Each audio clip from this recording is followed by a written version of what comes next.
I think it's past my bedtime, so I'll try and keep it brief. But okay, we're really excited to add Cedric and Pooh to our roster. These are two guys that we liked a lot throughout the draft process.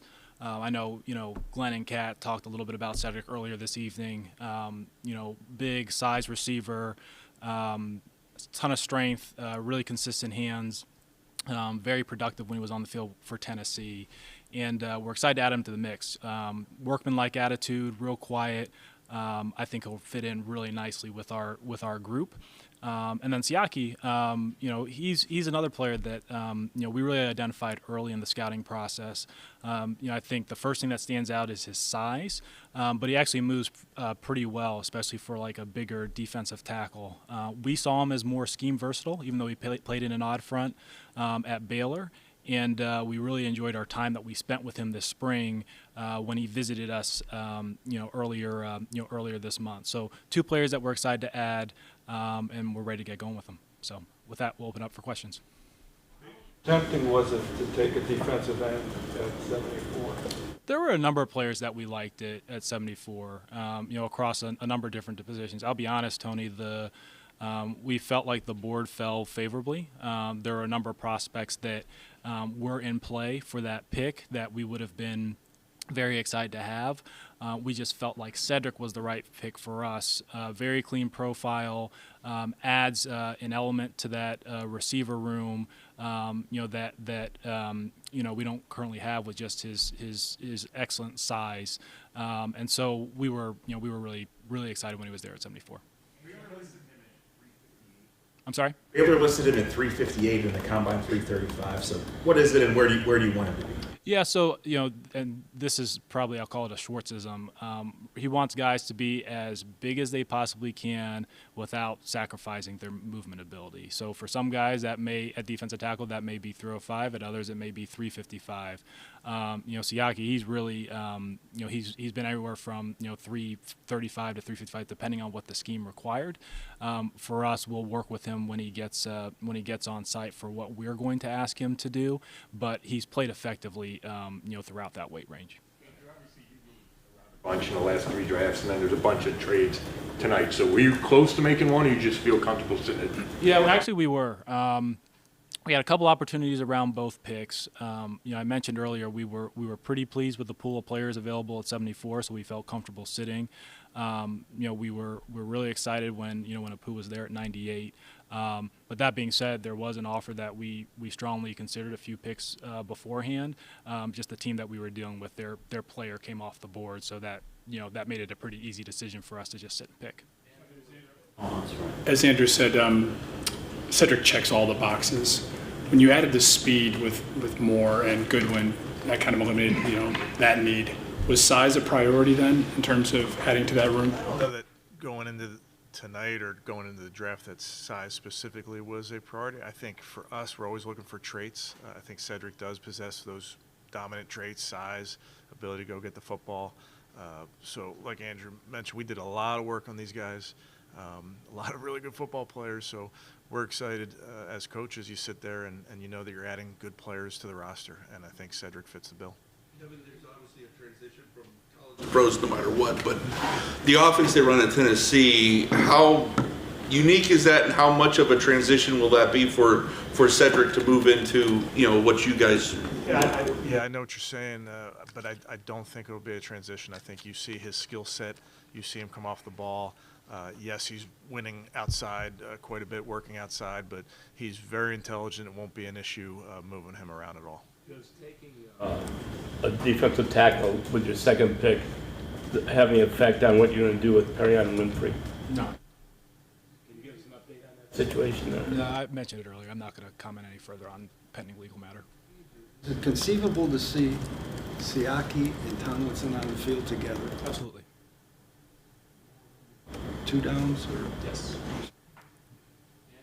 A change of philosophy or approach in any way that the two really caught some very, very big guys in the middle of the line? Honestly, it's not. I know it appears that way from the outside. That just happened to be available to us. I think we viewed Siaki as a little bit unique because you don't usually see those bigger guys that you feel comfortable can play in and over front, we did. We thought that he actually has the mobility to do so, and so that's really what attracted us to him. The receiving core or the pass catching core for you guys, I mean, it represents a major overhaul in the core. I mean, what's your philosophy or thought behind, just kind of adding a lot of bodies to the room and seeing how it all shakes up? I'd say in general you can never have enough playmakers, guys that can do something with the ball in their hands. And I also have mentioned, in the past here that part of our job in building the roster is to think about both the present and the future. I think specifically like with the the pass catching group, I think we like the variety that we have in that position room, where guys can produce or win in different ways, and we're optimistic that it will grant Kevin and the offensive staff more flexibility as they game plan. Though, Kevin, so including Akins, you have 4 new guys. Did you, as the season was going last year, did you say, yeah, we really have to upgrade this room? No.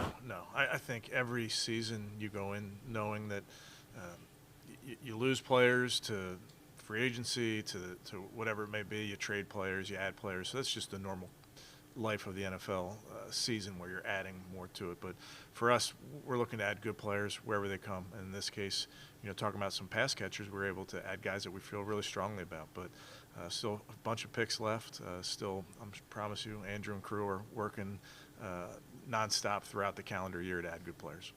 I was reading about Cedric, and he only had 5 drops in his college career. And I remember last year when you guys picked up David, you mentioned that the sure hands was a big factor in selecting him. So I guess with Cedric, where did that rank in terms of desirability? No, it certainly was something that's important with his profile. He's really his size, his strength. He's a very good athlete, despite his dimensions, and he has really strong hands. And that being said, while he's not necessarily your vertical stretch player, his speed's just fine. So we thought it was just like a nice holistic package more than anything, but certainly the hands were a big part of it. One of you, Cedric said he's comfortable moving around. He'll do whatever he's asked to do. Tennessee primarily used him on the right side. I'm kind of curious, when you're watching film of a guy on one side of an offense, how are you able to, I guess, project whether or not this is a guy you can move around, or if he's... one eye. It creates this mirror effect. No, I don't, that's not uncommon in college football to play left and right. You've seen it in the NFL. Think back to Marvin Harrison, Reggie Wayne. So it's not uncommon. Watching the kid work out, what he's capable of, it's not an issue for receivers to bounce around. And again, his intelligence, I think, plays a big factor in that as well. You look at Siaki's dimensions, and the name Vita Vea comes to mind. Is that off base, very disruptive, gigantic? Honestly, Tony, I don't think of most players in terms of comparisons, because I think oftentimes when people do that, it may be the school they went to, like you said, their size, or honestly even like their ethnicity. I think most players strike me as unique, so I think it would be unfair to compare Siaki to Vita, specifically at this point in his career. But certainly they're both bigger guys that have a lot of power to the game. Style of play. I mean, the guy's a big guy and he's very disruptive. Vita is. If he turns into Vita Vea, we'll be very pleased. How about that? How about that? Andrew, I know he finished his career at Baylor, but he started at LSU and he played as a true freshman, which is, seeing true freshmen play the defensive line in the SEC isn't necessarily something, that's pretty unique. What do if you went back and looked at his freshman, what did you see even that he was able to do at a young age that, can even translate? Yeah, I honestly, his power just really stood out, even with the LSU film. I mean, even at a young age, he was a pretty big human being.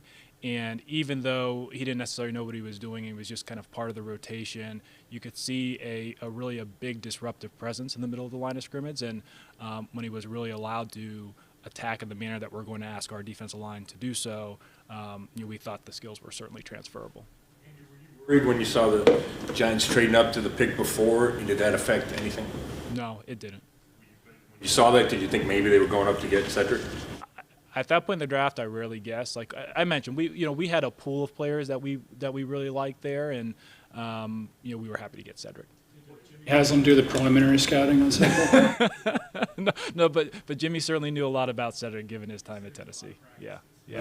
So, just watching last year with the problems with stopping the run or whatever, how much of an impact did that have on, not only, I'm not talking about the overall adding of players, not simply just the draft. Yeah, I mean, I think year in and year out, you look at what your strengths are, some things that you struggled with, and you hope to address that, sometimes in free agency, sometimes in the draft, sometimes schematically, whatever it may be. So certainly trying to have a well-rounded defense, and I think adding some of the guys that we did up front, I think will make a big difference come fall. I'm going to ask Andrew, do you have any thoughts on that too, just both of you on that?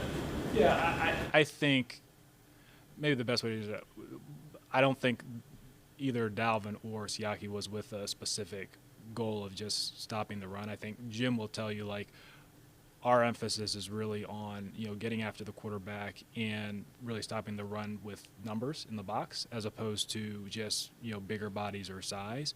When you can find guys that you think can be, multi-dimensional players with size, that's certainly an added bonus. Draft interactions did you have with the 2 picks tonight, and was there just anything memorable about them or anything that you really took away from their backgrounds and stuck with you throughout the process? Yes, Cedric, we spent probably most of our time at the combine. We had a really good feel for him coming out of the fall. His background was pretty easy, and really the thing that stood out, he was just like a consummate pro. And then Siaki, he was one of the players that we actually had into Berea. And I think the thing that stood out with him was just his energy. Like, he's a very energetic, big personality. He's and that comes across with the coaching staff, came across with his meeting with me, came across with our support staff, and he made a really favorable impression. Did you get the impression that the consummate pro came from having a NFL receiver as a day? I think that certainly helps, Nate. Yeah, definitely. All the competition there will be for those spots. Yeah, I think competition's great, Mary Kay, as you know. I mean, you can't keep everybody, and when you add really good players to the room, it elevates everybody's play. It adds competition to rooms, and that's what our guys love to do. We've talked about it already this offseason. We want to compete every day. You add new faces into a room via the draft, via free agency, whatever it is. I think guys are always welcoming new teammates that ultimately we're looking to make the team better and make individuals better through competition. Of the game, what did you see from Siaki? Because in the Big 12, he was game planned for a lot and was still able to get some passes batted and eat up some blocks. Yeah, actually, I think one of the most impressive things is I joke with him on his visits, like, okay, what is a 340-pounder doing in the Big 12? That seems like the worst possible conference for you to be in. And I think what was impressive is just that a guy who could keep going in a game that was in a conference that, the offenses are really predicated upon space. And I think it was in those moments that we were able to see him do, even though he was in a different scheme, do some of the things that we would really ask him to do here, which is certainly different than what he did in Baylor. And so I think his motor stood out, his power stood out, and we do think that he has understated pass rush. Good. All right. Thanks, guys. See you guys tomorrow. Thank you.